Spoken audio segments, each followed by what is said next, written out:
morning, everybody. Thanks for coming out. And you've heard Sergeant Joey Proctor. You've heard the name Proctor Place.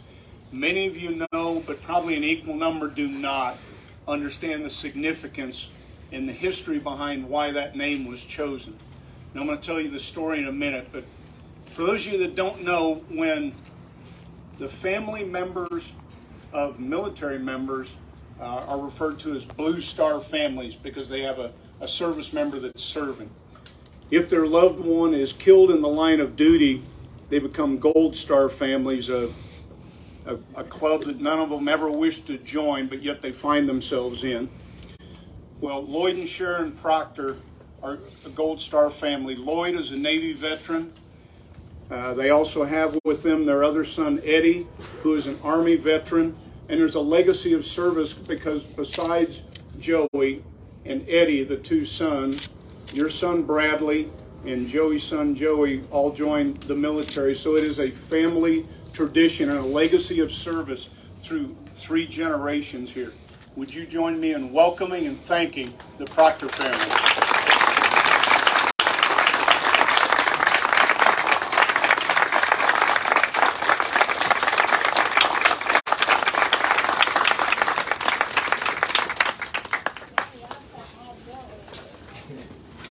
There was an Eddie Jr. in there. Yeah. And Jennifer, I forgot I left you out, but Jennifer, you're here with Eddie. So the reason we selected the name Proctor Place for Joey Proctor, Joey was awarded the Silver Star, our nation's 3rd highest award for gallantry, for actions while he was deployed in Iraq. He's the first member of the Indiana National Guard to receive the Silver Star since 1960. So it's a rare occasion. But I want to tell you the story about who Joey was and then the circumstances that caused him to be awarded the Silver Star. Joey is not an infantryman. He's not a ranger. He's not special forces. He's not one of the frontline combat troops. He actually was a fuel handler. He worked in an aviation unit and refueled helicopters. A really important job, but not one that most people associate with frontline combat. Well, many know that between our conflicts in Iraq and Afghanistan, there really are no front lines and safe rear areas anymore. Everyone is at risk. Everyone fights. Joey had been on a deployment already. And when the call went out for individual volunteers, he deployed with his unit. But subsequent to that, a call went out for individual volunteers from the National Guard and Reserve all across the nation, and Joey raised his hand and said, "I'd like to volunteer." So he went on a second deployment to Iraq as an individual volunteer, as a refueler. He was also performing vehicle maintenance. And he went to Iraq in particular to become a member of a military training team, where he and the folks around him were directly involved in training the Iraqis in not only combat skills, but simply maintenance and sustainment skills that they were all going to need to support their military forces moving forward. He's in Iraq. He's a military trainer.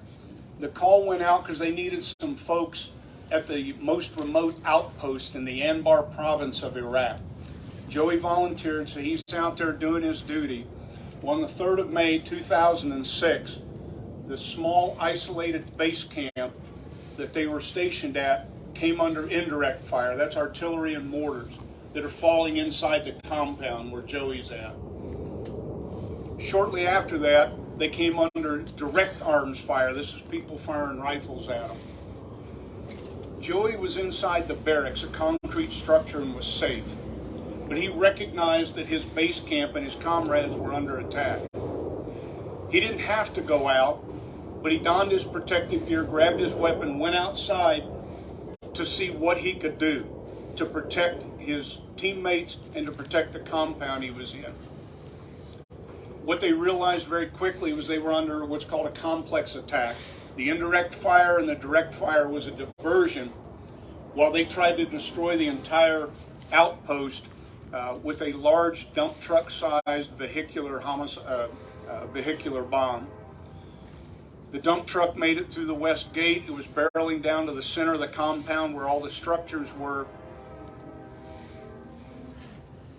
And Joey stepped up, faced off against the truck, fired 25 rounds into the cab, killing the driver, and in the process causing the vehicle to detonate. Joey was mortally wounded when the truck-borne IED went off. His actions saved all the other teammates in that compound from what it could have been an extraordinary catastrophe. For his bravery, for his gallantry, for his actions in the face of enemy contact, Joey was awarded the Silver Star for gallantry and valor. That's what makes this special. And for HVAF and Woda Cooper Companies, Jeff, thank you for all you do. To select that name, because you heard a quarter of this place is designated for veterans. And so we counted it a privilege to be able to associate this place with a brave member of the military, so that the veterans that come here and really all the residents here understand what a special place it is. And so I'll wrap up by saying again, thank you, Eddie, Jennifer, for being here, for your service, for the legacy of service in the Proctor family. Lloyd and Sharon, you done good. You did good, and you raised some good boys that have all served in uniform. Thank you so much. Book.